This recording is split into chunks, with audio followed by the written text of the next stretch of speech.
ગરબાડા તાલુકા પંચાયતની ઝરીફ બુઝુર્ગ 2 અનુસૂચિત આદિજાતિ સ્ત્રી બેઠક ખાલી પડતા તેની પેટા ચૂંટણી તારીખ 16 ફેબ્રુઆરી 2025ના રોજ યોજાનાર છે, જેમાં કોંગ્રેસ પક્ષ તરફથી સીતાબેન શાંતિલાલ ગણાવાએ ઉમેદવારી નોંધાવી છે. નમસ્કાર, આપની સાથે હું પ્રિયાંક. જોતા રહો સમાચાર વિસ્તારથી.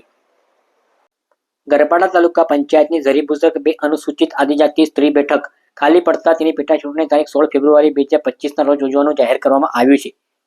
ગરબાડા તાલુકા પંચાયત ઝરીફ બુઝુર્ગ 2 ની પેટા ચૂંટણી જાહેર થતા રાજકીય પક્ષોએ ચૂંટણી જીતવા તૈયારી શરૂ કરી દીધી છે.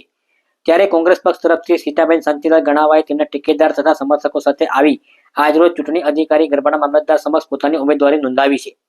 આ વેળાએ ગરબાડાના પૂર્વ ધારાસભ્ય ચંદ્રિકાબેન બારિયા, ગરબાડા તાલુકા કોંગ્રેસ સમિતિના પ્રમુખ સોમાભાઈ ચૌહાણ સહિત કોંગ્રેસ પક્ષના કાર્યકર્તાઓ ઉપસ્થિત રહ્યા હતા.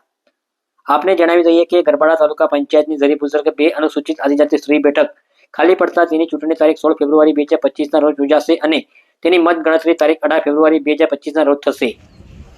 આજે ઝરીફ બુઝુર્ગ તાલુકા પંચાયત 2ની જ્યારે પેટા ચૂંટણી જાહેર કરવામાં આવી છે, એમાં ઝરીફ બુઝુર્ગમાંથી કોંગ્રેસ પાર્ટી તરફથી આ સીતાબેન ગણાવાએ જે ફોર્મ ભર્યું છે અને અમારા તમામ કાર્યકરો સાથે ફોર્મ ભરવા આવ્યા છે. જ્યારે કોંગ્રેસની વિચારધારાને વળગીને આજે અમે લોકો બધા ભેગા થયા છે અને આ સીટ કોંગ્રેસ પાર્ટી જીતશે એવો વિશ્વાસ આપું છું અને જીતવાના છે, એમાં કોઈ બે મત નથી.